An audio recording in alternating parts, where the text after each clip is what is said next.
Ok, ok, pessoal, vamos dar início a mais uma aula, né? Agora a aula sobre Monopólio 2, né? A continuação então das aulas de Monopólio. Na aula passada a gente definiu, né, o que é o monopólio, o que são as barreiras à entrada que acabam formando o monopólio, mantendo o monopólio, e também definimos ali a demanda do monopólio, a receita marginal, esses comportamentos, né, gráficos do monopólio. Então agora a gente vai para o próximo passo, que é exatamente o que a gente definiu lá no início do semestre, que toda empresa maximiza lucro, e claro, isso também ocorre para o monopolista, né? Então é isso que a gente vai ver, vai começar a ver na aula de hoje, entre outras coisas. Então vamos lá para a maximização do lucro em monopólio. Para maximizar o lucro, a gente precisa de uma função lucro, né? E a função lucro do monopolista é simples, é a mesma função lucro que a gente já conhece, ou seja, tem a receita total, a gente vai poder ver graficamente aqui ela, e a receita total ela tem o comportamento de uma parábola, tá aí ela, né? Porque na receita total você incorpora a demanda da firma, lembram disso? Que gera então a receita total quadrática que tem esse comportamento. O que tem tudo a ver com a demanda, porque no momento que você aumenta o preço, você vai ter maior demanda, vai ter maior receita, talvez, mas se você aumentar a quantidade, que é o que está no eixo inferior ali, você vai ter um momento em que você consegue ainda ter uma receita positiva e crescente, só que se você manter o aumento da quantidade, você vai reduzir o preço em algum ponto, isso vai reduzir receita também, então vai ter esse comportamento, né, de parábola de crescer e depois decrescer a receita total. Os custos totais, né, porque na função lucro é receita total menos custo total, o custo total tem aquele comportamento crescente que a gente já viu lá em micro 1, né? Ele parte ali dos custos fixos, ele não parte da origem, e cresce conforme aumenta a quantidade por conta dos custos variáveis. Então ele tem esse comportamento crescente. E podem ver então que existe lucro enquanto a receita total estiver acima do custo total. Existe lucro positivo, que é o que a gente está avaliando aqui. Nos pontos de encontro ali entre receita total e custo total, como eles são iguais, obviamente, o lucro é zero. Não podemos ter um comportamento da nossa função isolucro, né, dessa forma aqui, ó. Então o lucro também vai crescer em algum momento, quando está muito próximo do custo total, a receita total é pequena, mas quando essa amplitude vai aumentando, ele é maior, e depois ela vai estreitando de novo, ela acaba caindo com o lucro até se tornar zero. Então esse é o comportamento. O que a gente busca aqui é encontrar o ponto de lucro máximo, né? Ou seja, esse ponto aqui que leva ao maior lucro possível. Isso a gente faz através das condições de primeira ordem, ou seja, vamos derivar a função lucro, igualar ela a zero. Com isso a gente encontra então a quantidade ótima, né, digamos assim, que nos dá esse máximo lucro possível. É claro que vocês podem ver que antes desse ponto, a função tem uma derivada crescente, maior que zero. Depois desse ponto, as derivadas em cima da função lucro vão ser decrescentes, ou seja, vão ser negativas, mas exatamente nesse ponto são igual a zero, que ele é como se tivesse um comportamento constante ali, entre o positivo e o negativo, né? Nesse ponto é o máximo lucro possível, está no topo, digamos, desse monte representado pela função lucro. Ok? Bom, também tem outra forma de ver isso, né? Porque o ponto lucro máximo ocorre onde a declividade da receita total é igual à declividade do custo total. Ou seja, temos essa relação aqui. É só reorganizar a equação de cima, né? Dado que a derivada da receita total menos a derivada do custo total é igual a zero, passa então a derivada do custo total positiva para o outro lado. Aí você tem essa igualdade, significa que a declividade de ambas as funções, a receita total e o custo total, são a mesma nesse ponto. Ou seja, é isso aqui. É como se as duas declividades se encontrassem em um único ponto, e nesse único ponto é onde tem a maior amplitude entre elas, né, trazendo o maior lucro possível. Essa é a ideia. Então o lucro máximo ocorre no ponto de maior amplitude entre receita total e custo total. Bacana? Então, essa é uma análise inicial, assim, só para a gente ter uma ideia, né, dessas questões envolvendo a questão do lucro. Mas já vamos partir para aquele gráfico que a gente já conhece do monopólio. Bora lá. Então vamos utilizar um outro ângulo de visão sobre a maximização do lucro. Utilizando uma função de lucro padrão, né, igual àquela que a gente já viu, e das condições de primeira ordem, o monopólio maximiza o lucro também, no ponto em que a receita marginal é igual ao custo marginal. Então agora a gente vai utilizar essas variáveis, né, receita marginal e custo marginal, que nada mais é que, bom, a receita marginal é a derivada da receita total em relação à quantidade, assim como o custo marginal é derivado do custo total em relação à quantidade. Então, estão aí, a gente iguala a zero. E a condição de ótimo, a gente já conhece, é aquela na qual a receita marginal é igual ao custo marginal. Está aí. E aí vamos ver aquele gráfico que a gente também já conhece, que inclui então a demanda do monopólio e a sua receita marginal decrescente, que a gente viu na aula passada. Só que aqui a gente vai incluir mais uma linha, né, que é a do custo marginal. Então, o custo marginal tem esse comportamento aqui. Então, é claro, no ponto em que há igualdade entre receita marginal e custo marginal, temos a quantidade ótima, né, que é esse ponto aqui onde eles se cruzam. Tá? Levando então a quantidade ótima, que o monopólio vai obter o lucro máximo com essa quantidade. Isso lá na demanda, então, vai definir o preço de mercado, ou melhor, o preço do monopólio. Legal? Então tá aí, né, o processo de otimização. Claro, ele é diferente do que a gente estava vendo lá em concorrência perfeita, porque dá para ver que é um formato diferente das variáveis. Então, mas está tranquilo ainda de identificar o encontro entre a receita marginal e o custo marginal. Caso esse encontro não ocorresse, se a gente colocasse outro ponto, ou fora ou além desse ponto ou antes, a gente tem aquelas condições que a gente já sabe. Se for além desse ponto, se uma quantidade maior que essa, aí obviamente os custos marginais vão estar lá em cima e a receita marginal vai estar lá embaixo, então vai ter uma custo marginal maior que a receita marginal, não vale a pena.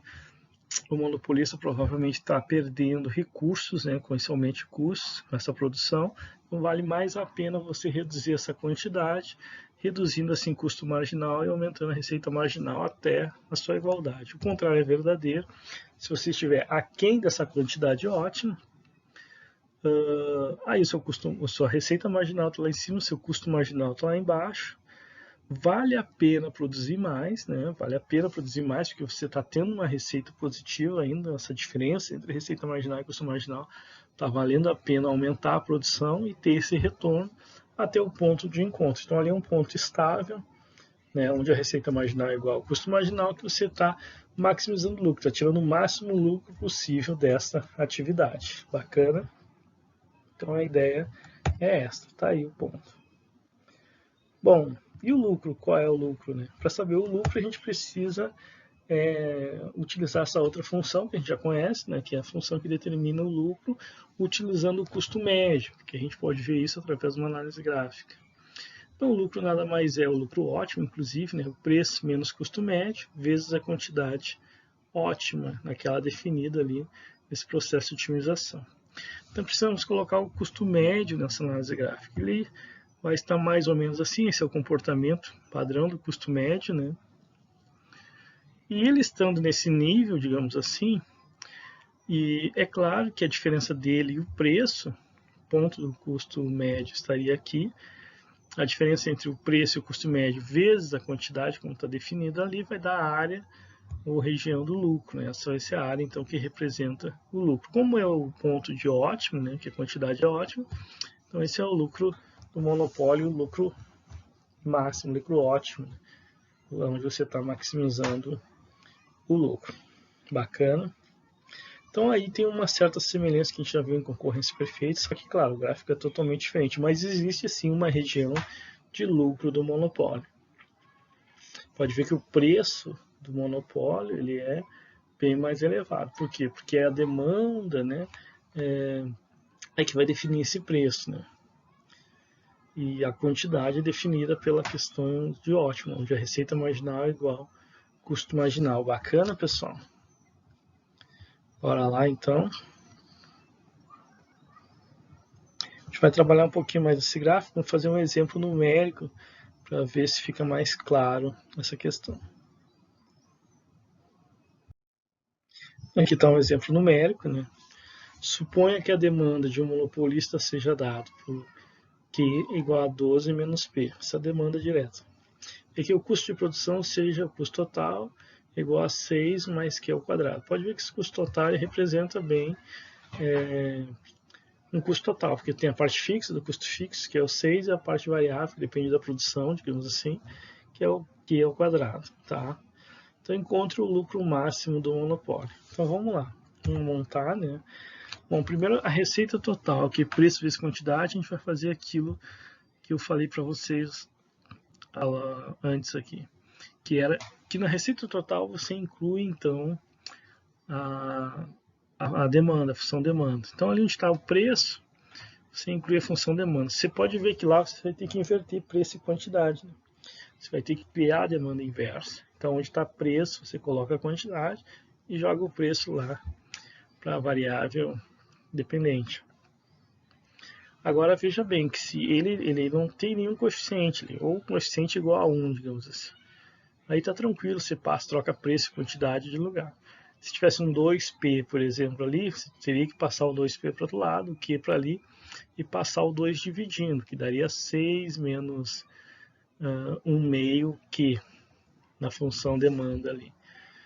Mas não é o caso, está bem simples, então é só fazer essa substituição. E jogar lá dentro, né, da receita total. Aí é só multiplicar ali Q, né, vai dar 12Q menos Q ao quadrado. Como eu falei para vocês, função quadrática da receita total está aí. Bom, aí é só montar a função lucro, né, o custo total já está dado. Então é só pegar essa função aí da receita total menos a função do custo total. Simplificando, fica assim, né? Não importa muito a ordem aí dos fatores aí, desde que você não erre nenhum sinal nem nada. Essa é a ideia. Agora é só fazer as condições de primeira ordem, ou seja, derivar igual a zero. Tá aí, é bem simples, né? Essa função é simples. Essa derivada que vai ser gerada, e com essa derivada dá para ver claramente como achar a quantidade. Passa 4Q para um lado, depois passa 4 dividindo 12. Então, Q, ótimo, é igual a 3, tá? E aí você substitui isso lá na demanda, na função demanda, a quantidade igual a 3, aí você vai achar o preço igual a 9, tranquilamente. Vai ser 12 menos 3, vai dar 9. E aí você coloca no gráfico, vou colocar o gráfico aqui, né, com a demanda, receita marginal, custo marginal. Agora sabemos que o ponto em que receita marginal e custo marginal são iguais, que é o ótimo, né? Tem a quantidade ótima representada nesse ponto, é a quantidade igual a 3. E o preço, né, que vai bater lá na demanda e formar o preço, vai ser igual a 9. Preço ótimo também, né? Ok? Aí se eu quiser saber o lucro, eu vou ter que calcular o que? O custo médio, né? O custo médio, mas é fácil de calcular, ele não está ali. O custo médio, se vocês lembrarem, é o custo total dividido pela quantidade. Então é só botar a função de custo total ali, que é 6 mais Q ao quadrado, dividido por Q. E como a gente já tem o valor de Q, é só substituir, né? Que é 3 no caso, 6 mais 3 ao quadrado dividido por 3. Se vocês fizerem o cálculo aí, vai dar igual a 5. Esse é o custo médio naquele ponto ali. Ok? E agora eu tenho como definir aquela região do lucro ótimo, ou seja, o total de lucro, que nada mais é que preço menos custo médio vezes quantidade ótima. Todos esses valores são dados, então é fácil de calcular, né? O preço é 9, menos o custo médio, que é 5, vezes a quantidade, que é 3. E o resultado disso vai ser 12. Então, aquela região ali de lucro representa um lucro ótimo igual a 12. Bacana? Então, vejam que agora, com o exemplo numérico, espero que tenha ficado mais simples, né, de analisar a otimização do lucro no monopólio. Então, o lucro no monopólio, naquela área amarela ali, é um lucro igual a 12, dado os valores dessas equações aqui. Inclusive, pessoal, vocês já podem começar a fazer os exercícios que estão lá na apostila 2. Eu não sei se eu já dei apostila 2, não, desculpa. Então na apostila 2 também, no final, né? Ou não me lembro. Bom, em todo caso, eu vou deixar com você a lista de exercícios, a segunda lista de exercícios, na qual você já pode fazer esses exercícios sobre o monopólio. Bacana? Então, dito isso, vamos continuar então. Então, a determinação do preço e monopólio, aí já é uma coisa... assim, lá em concorrência perfeita, vocês viam que não tinha como se determinar o preço. O preço era determinado pelo mercado, as firmas simplesmente aceitavam. Agora, em monopólio, não. Ele vai determinar o preço. Claro que aquele preço ótimo que a gente viu ali é uma forma de determinação de preço. Mas que preço é esse? Como é que ele é determinado? Assim? Por que ele é dessa forma? Então, a gente vai tentar entender isso. Para entender como o preço é determinado pelo monopólio, antes é imprescindível entender como as variações de preço e quantidade afetam a demanda do monopolista. Então vejam bem, vai ser importantíssimo entender essas questões da demanda do monopolista. É ela que no final vai definir o preço, como a gente viu no gráfico, mas de uma forma um pouco mais ampla do que vocês podem imaginar. Então vamos ver. Aqui, e aí é preciso essa análise, a gente fazer um pouquinho.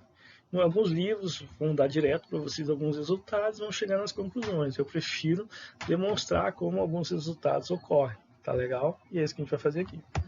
Então veja bem, temos aqui a demanda do monopólio. Vamos imaginar um preço inicial qualquer, P e Q aqui. Preço que bate na demanda igual a uma quantidade determinada.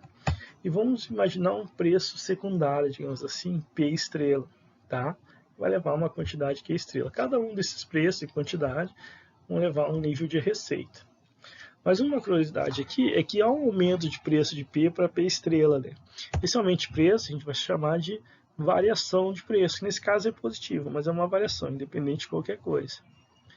Assim como de Q para Q estrela, uma queda, também é uma variação da quantidade, que aqui no caso é negativa, né? De Q para Q estrela, mas é uma variação. Não importa muito o sinal, essa é a ideia. Claro que depois vai importar o sinal, mas a priori não, a priori é só questão de saber que é uma variação que leva aqui. Então P estrela nada mais é que P, né, o preço inicial, mais essa variação de preço.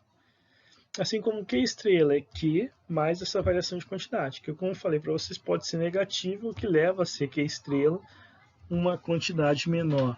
Mas o sinal em si é esse, né? Eu não posso botar um sinal negativo sabendo que a variação é negativa, que somaria os dois e daria negativo por negativo um sinal positivo. Então, um sinal sempre positivo, a variação é que no final das contas pode ser positivo ou negativo e dar um efeito final a essa expressão. Então, entendido isso, que tanto P estrela quanto Q estrela é dado pelo preço mais sua variação ou pela quantidade mais sua variação, a gente pode ir para a variação em si da receita total.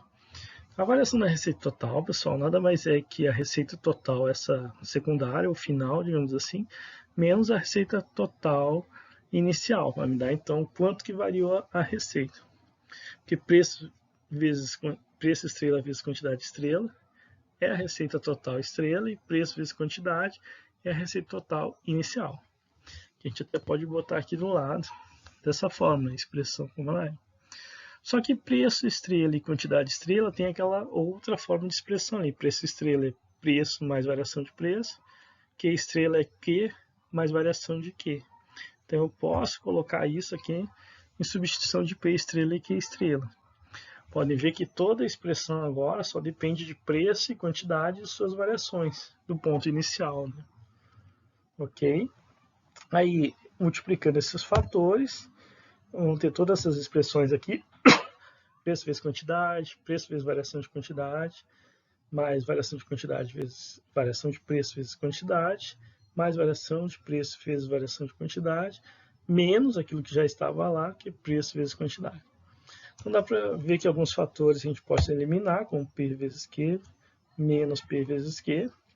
E essa parte aqui das variações a gente vai determinar ou considerar que ela é residual muito próximo de zero, já que são variações que vamos considerar pequenas, só para a nossa análise não ficar muito dificultada, digamos assim. Então vamos eliminar essa parte aqui. Então o que sobra é preço vezes variação da quantidade mais as preços vezes quantidade.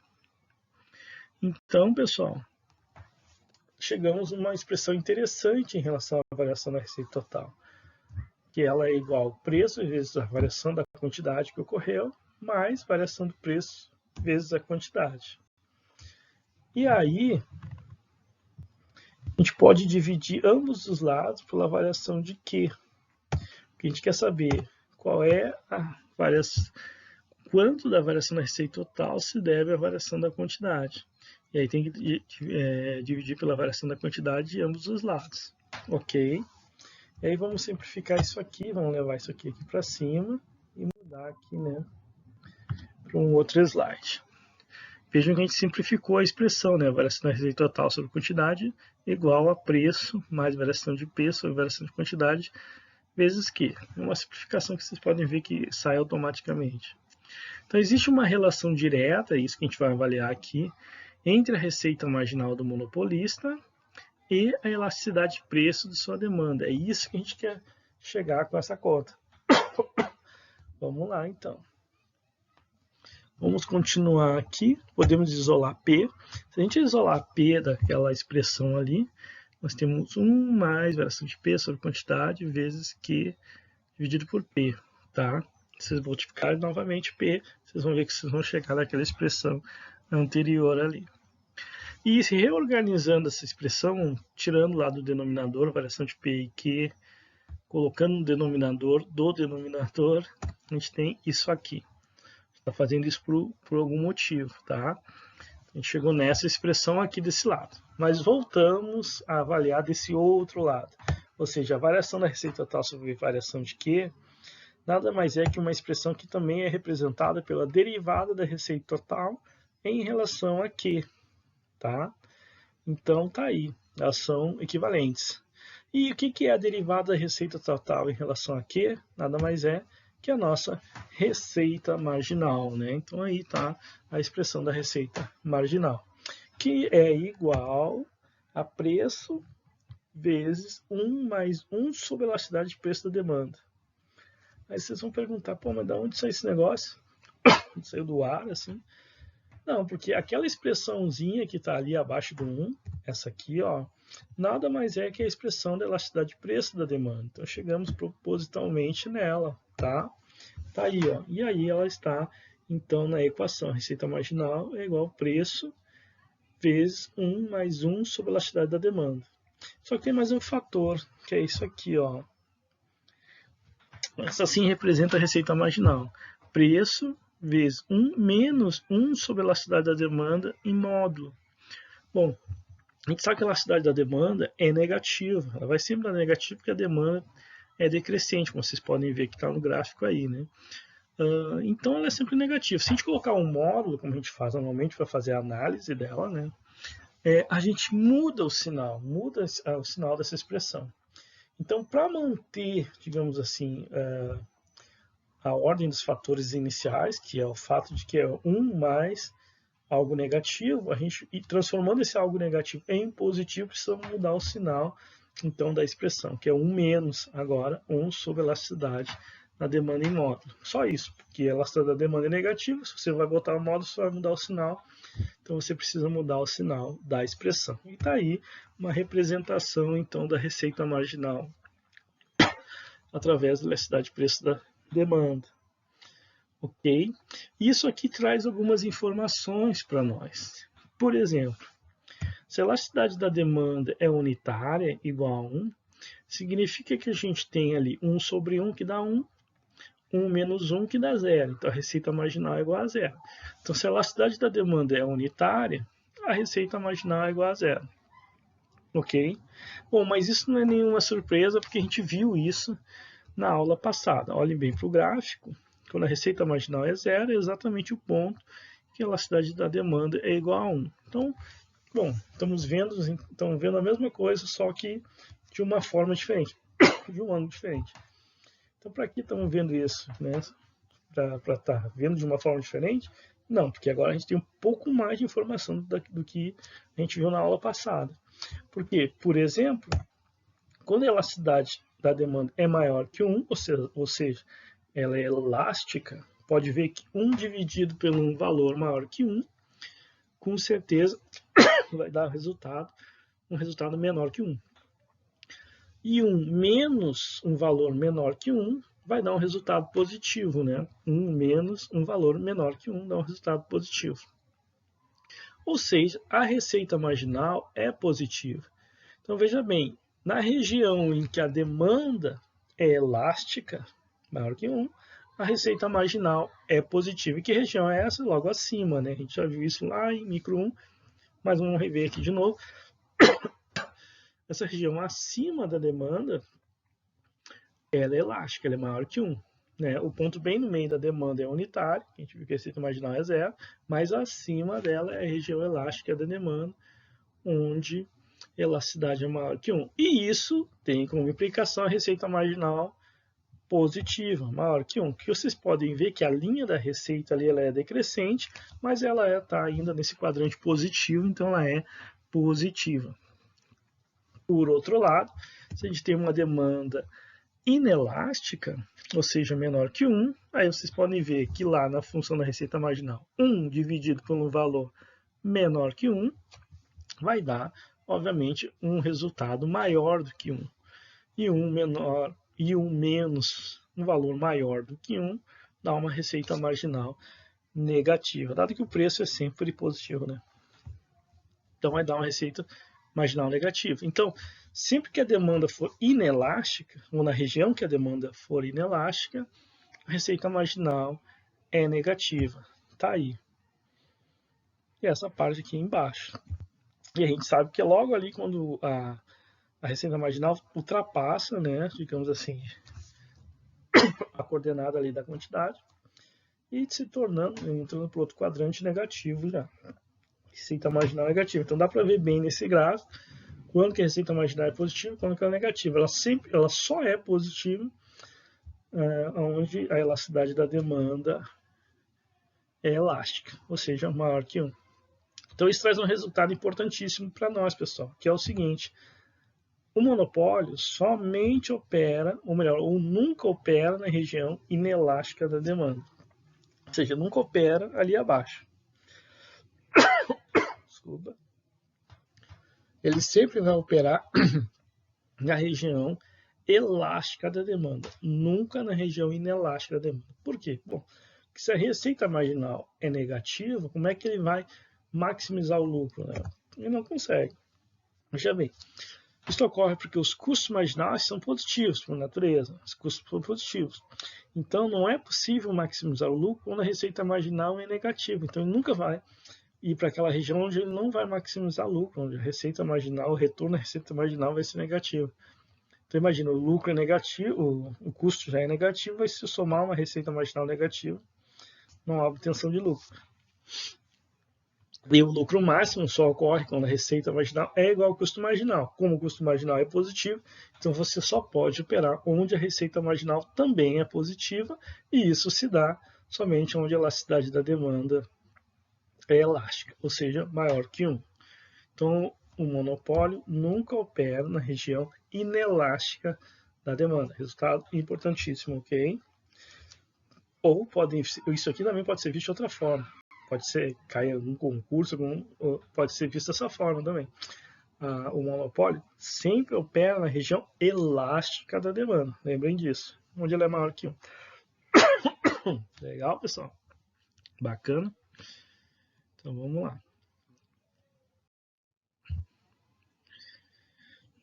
Então, diferentemente do que ocorre no mercado de concorrência perfeita, o monopólio tem o poder de definir o próprio preço. Como o monopólio define seu nível de produção que maximiza o lucro, podemos então estabelecer qual o preço e o markup da empresa. Vamos ver já o que é o markup. Mas vamos definir o preço, que a gente não definiu ainda. Né? Então, sendo a receita marginal igual a essa expressão aqui, que a gente acabou de ver, e também o fato que ela é maximizadora de lucro, ou seja, né, ela define a quantidade onde a receita marginal é igual ao custo marginal, temos então que a receita marginal pode ser definida através da expressão acima e substituída na expressão abaixo, o que daria essa expressão aqui, né? Aí fica fácil, é só você passar essa expressão que está multiplicando o preço, dividindo o custo marginal, o que dá essa expressão aqui. E essa expressão é a definição do preço em monopólio. É igual ao custo marginal, que multiplica aquela outra parte. Eu não estou com frio, pessoal, mas tô meio que tossindo. Eu vou colocar isso aqui.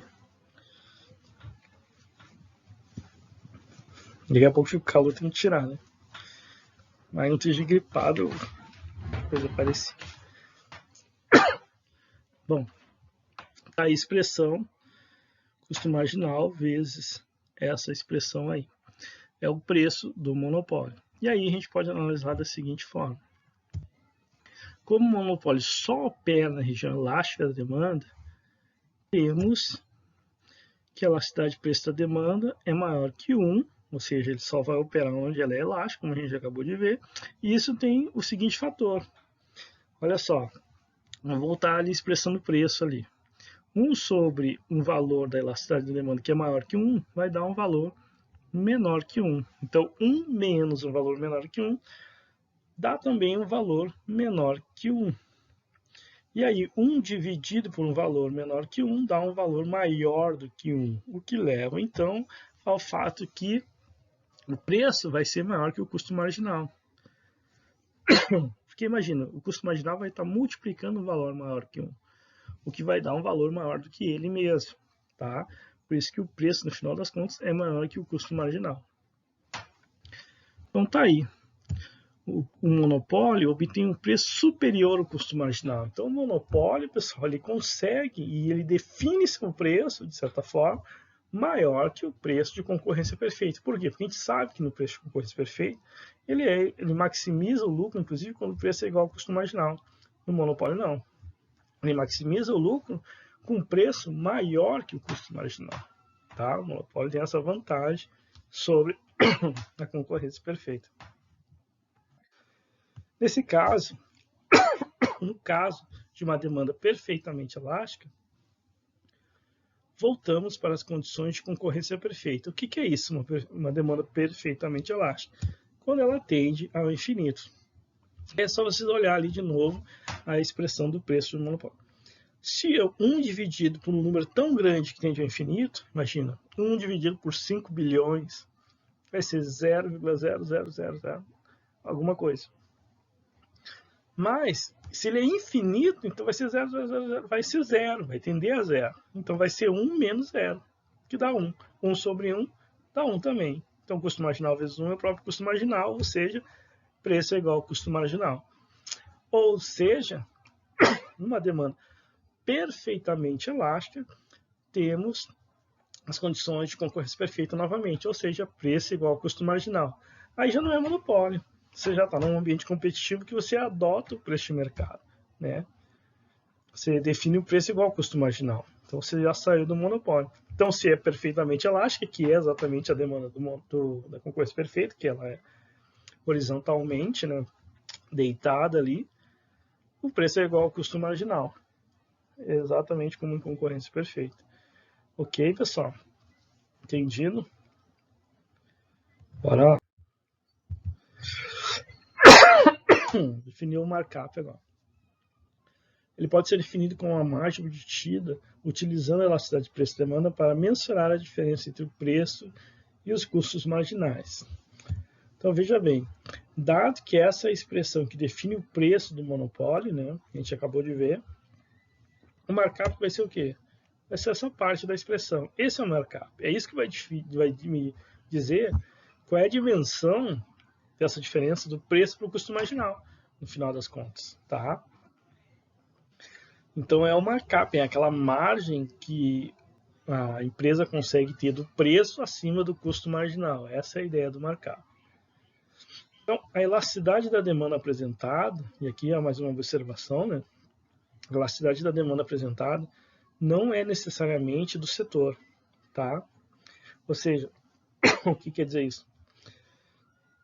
Se tiver outras empresas no setor, além desse monopólio, que a gente vê que o monopólio não necessariamente precisa dominar 100% do mercado, Se tiver outras empresas, então a demanda do setor vai ser um pouco diferente da demanda do monopólio. Então essa elasticidade da demanda aí, que está sendo avaliada nesse markup, é a do monopólio, que não necessariamente é a do setor se tiver outras empresas. Tá? Ela mede então as variações da quantidade demandada do monopolista. Se for um monopólio puro, que aí domina 100% do mercado, aí então a elasticidade do monopólio é a mesma do setor. Claro, ele é a única empresa ali que representa aquele setor, então a demanda do setor é igual à demanda do monopólio, ou seja, a elasticidade de preço da demanda é a mesma daí. Tá? Caso contrário, não. Bom, se existirem mais empresas nessa atividade ou existirem muitos substitutos próximos, o que vai acontecer, pessoal? Vai tornar, então, essa demanda mais elástica, como a gente viu lá em micro 1, né? Se tiver mais, as empresas não estão competindo ali, mesmo que seja o monopólio principal, vai ter outras empresas ali que também... E isso, então, a elasticidade da demanda será maior, né? Ser mais elástica, como eu falei. O que resulta numa menor margem de markup. É só vocês fazerem a conta novamente, quando crescer a elasticidade do preço da demanda, vai reduzindo aquele 1 ali a um valor baixo. O que também vai dar 1 menos um valor ali menor que 1. O que vai subir no final é a margem. Então veja bem, quanto mais elástica,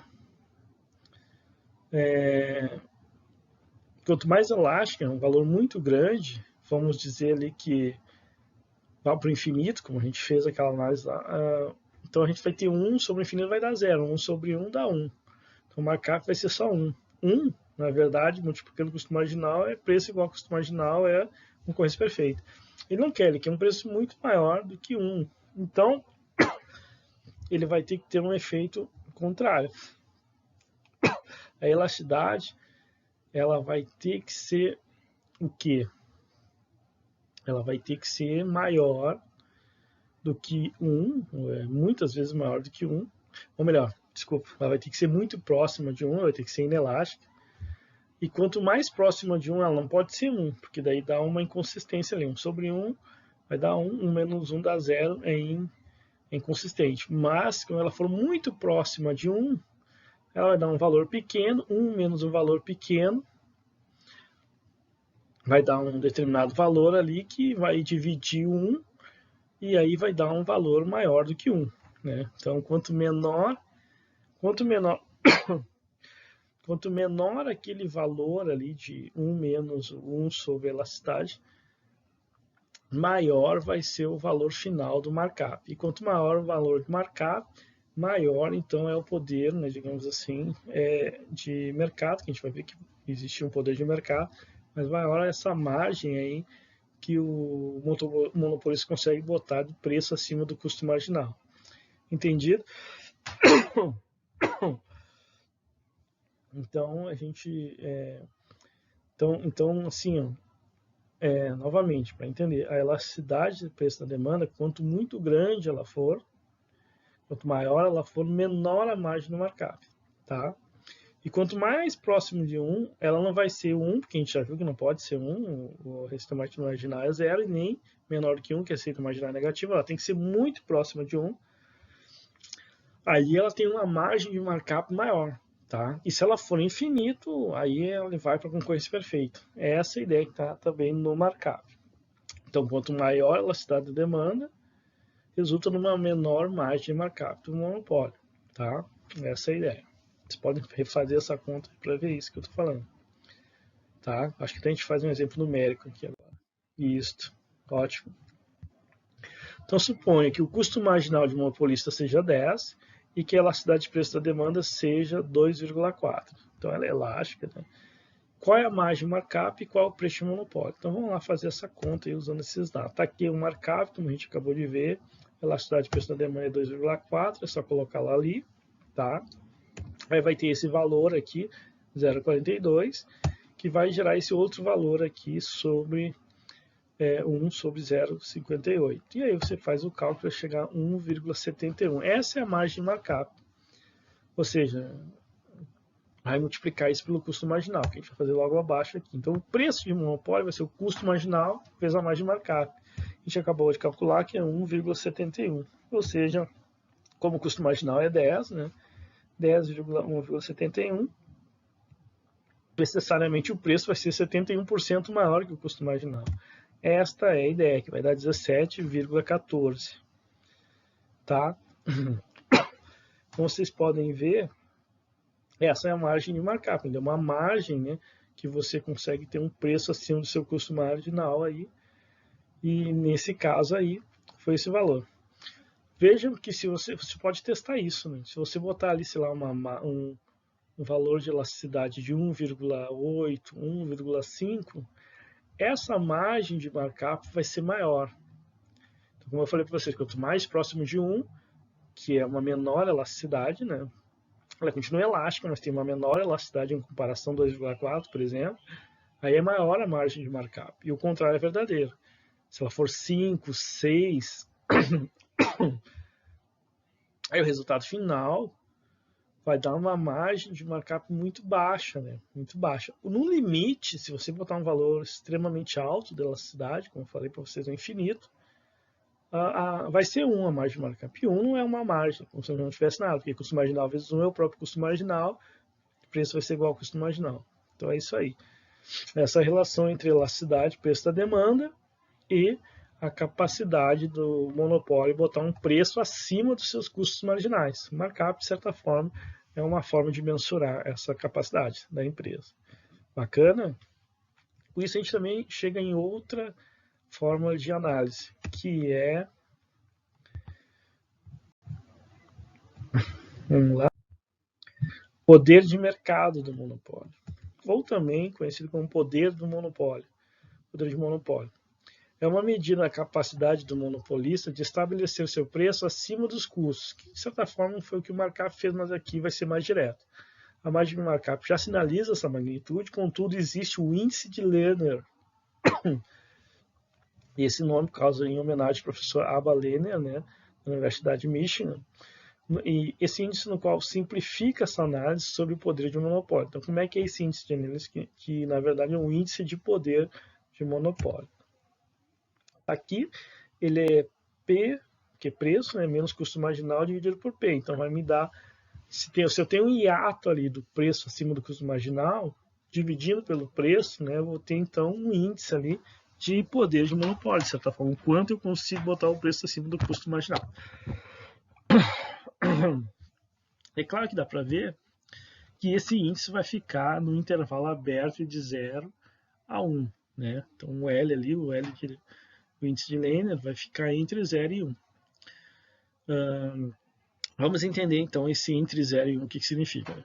Bom, isso ocorre porque L igual a 1, se caso L é igual a 1, por isso que está aberto, ele está entre 0 e 1, mas não está considerando o intervalo fechado, não está considerando nem o 1 nem o 0. Vou dizer por quê. Se L for igual a 1, implica que o custo marginal é igual a 0. Veja bem, se o custo marginal é igual a 0, você olha ali para a equação de Lerner, né?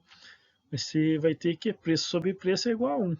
Ok, só que custo marginal igual a 0 é improvável de acontecer, né?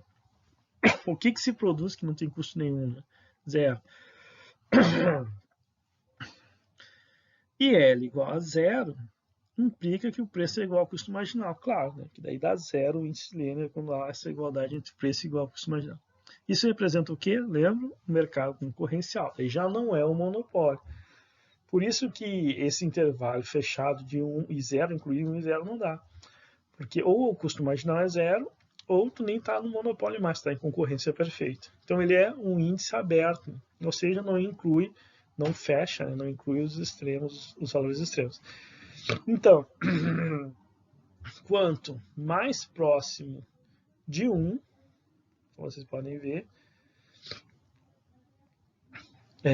quanto mais próximo de 1, melhor, significa que maior esse poder de monopólio. O preço é tão grande em relação ao custo marginal, o que esse hiato, assim, essa diferença é muito grande, é muito próximo de 1. Maior o poder de monopólio. E quanto mais próximo de 0, pelo contrário, quer dizer que a diferença é muito baixa, né, entre preço e custo marginal. No limite, você estaria em um mercado concorrencial, sairia totalmente do monopólio, então o poder de monopólio vai decaindo conforme você vai se aproximando de 0 nesse índice. Então, Quanto mais próximo de 1, maior o poder de monopólio. Quanto mais próximo de 0, menor o poder de monopólio. Legal? Bora lá? Bom, a gente pode reorganizar esses elementos do índice linear para ter o seguinte resultado. Eu fiz uma demonstração matemática, alguns livros não fazem, então não é assim algo tão essencial. Mas é interessante, se vocês quiserem refazer depois, mas aqui eu faço ela para vocês entenderem melhor como é que a gente chega nessa simplificação do índice, né? Como a gente tem preço menos custo marginal dividido pelo preço, e a gente já definiu o preço de monopólio lá atrás, a gente só substitui aqui, lembra do preço de monopólio? No custo marginal, vezes todo o markup, tá aí. Reorganizando, né, dá para cortar o custo marginal ali, só colocar ali em evidência, cortar com o de baixo, sobra isso aí. E reorganizando também internamente. Vocês vão fazer esse espaço aqui, se quiserem, né? Vão chegar mais ou menos nesses resultados, e aí a simplificação é essa. Vai ser 1 sobre a elasticidade de preço da demanda. E é o próprio índice de Lehner, né? É simplificado e diretamente relacionado com a elasticidade de preço da demanda. Legal? Então é uma forma de simplificação do índice de Lehner. Ou seja, de poder de mercado. E é legal porque a gente pode avaliar através da elasticidade de preço da demanda. Os valores continuam o mesmo, né? Continuam no intervalo aberto entre 0 e 1.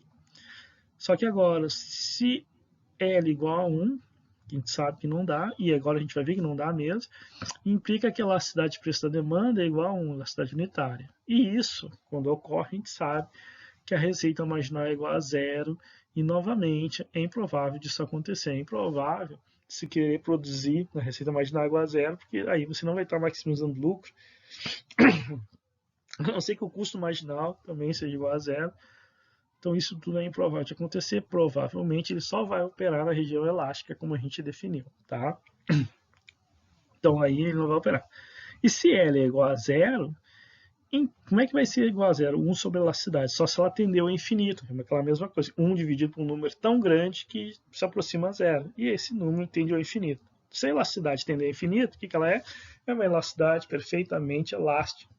E isso só ocorre aonde? No mercado concorrencial, a concorrência é perfeita, então a gente sai novamente do monopólio. Quando a gente já não tem mais poder de mercado, não é mais monopólio, né? Então, pessoal, por isso que esses extremos não se encontram também aqui provado através da elasticidade da demanda. Então, veja bem, a gente pode ver com o índice dessa forma que quanto mais elástica a demanda, menor o poder de mercado, né? Ele tende a 0. Né? E se ele for ao infinito, ele vai para 0 mesmo e não tem poder de mercado nenhum. Então, quanto maior a elasticidade da demanda, menor o poder de mercado do monopólio. E quanto menor essa elasticidade, veja bem, ela continua elástica. Mas quanto mais próximo de 1, não chegando a 1, né? E quanto mais próximo de 1 ela é elástica, mas cada vez menos elástica, aí maior o poder de mercado do monopólio. Isso tem tudo a ver, porque se a demanda não é tão elástica assim, se ela depende desse produto, esse produto é importante para ela, então o monopólio tem o maior poder de regular um preço, né? De colocar um preço, né? Mais acima em relação aos seus custos. E quanto menor essa elasticidade, tem muito substituto próximo, tem outros produtos que aumentam a elasticidade da demanda, ou até o produto não é tão essencial assim, aí perde o poder de mercado, ele não consegue estabelecer um preço tão alto, com uma demanda tão elástica, e aí ele tem pouco poder de mercado. Então esse índice é bem realista, tem tudo a ver mesmo com a realidade, se você interpretar bem, né? Ok, pessoal, bacana, acho que ainda tem um exemplo numérico sobre isso, legal, usando os dados anteriores, né? Então, considerando os resultados e dados do exemplo anterior, calcule o índice de Lehner. Tranquilo, né? Aqui o preço, a gente calculou o preço, já tinha o custo marginal naquele exemplo anterior. O preço deu 17,14, lembra? O custo marginal era 10. É só reorganizar aí resolver, né? Temos então que esse valor é de 0,42. Então, o índice de Lehner calculado através do preço e custo marginal do exemplo anterior, a gente chega a 0,42. Mas podemos calcular também utilizando a elasticidade de preço da demanda, que é dado lá no problema anterior, que era 2,4. Né? É só colocar ali, agora é mais simples ainda, e vai dar o valor de 0,42. Claro, é o mesmo valor, né? Senão não teria lógica matemática nisso que a gente está fazendo aqui. E o que o 0,42 pode significar? É um valor intermediário, quase no meio, né? Então o resultado demonstra que o monopólio está criando poder de mercado, ali mais ou menos, pois quanto mais próximo de 1, como a gente viu, maior o poder de monopólio, e quanto mais próximo de 0, menor esse poder. Ele está ali muito próximo do meio. Da mesma forma, né, quanto menor a elasticidade da demanda, maior o poder do monopólio, que é isso que a gente está vendo. Quanto menor a elasticidade da demanda, significa que ela está muito próximo do 1. Como a gente viu, não chega no 1, mas muito próximo do 1, aí maior esse poder de monopólio, e quanto muito grande, aí menor esse poder de monopólio. Nesse exemplo numérico a gente reforça isso. Então vejam bem que o monopólio, como a gente pode ver, depende muito da demanda no final, daquele produto que ela vende, se ele é essencial ou não, que pode ter uma maior ou menor elasticidade, se ela é única no mercado ou não, que pode ter uma maior ou menor elasticidade. Então, quanto mais essencial, quanto menos concorrentes ela possa ter, maior é o poder do monopólio sobre o mercado, maior é o preço que ela vai conseguir colocar em relação aos custos. Então veja bem que depende das condições da demanda daquele produto específico. Então o monopólio não pode tudo. Assim. Afinal é a demanda que vai dizer para ele se ele pode ou não alguma coisa. Essa é a ideia. O comportamento da demanda que vai dizer para ele. Então ele não pode chegar lá e botar um preço muito alto com uma demanda elástica. O que vai acontecer? A quantidade vai cair muito, ele tem mais a perder do que ganhar. Então aqui tecnicamente a gente viu que ele tem que respeitar essas questões da elasticidade fundamentalmente para definir o preço dele, senão ele tem mais a perder do que a ganhar. Bacana, pessoal? Com isso a gente acaba a aula de hoje, né, de monopólio, e nas próximas aulas a gente vai já começar a tratar, dar uma continuidade do que a gente está vendo aí de monopólio e vai entrar para oligopólio e em direção a finalizar o semestre, tá bom, pessoal? Então, qualquer dúvida me perguntem. Eu vou passar, então, vocês comecem a fazer a lista de exercício, a segunda lista, né? Essas questões de monopólio, já comecem a fazer. E é isso. Até a próxima aula. Fui.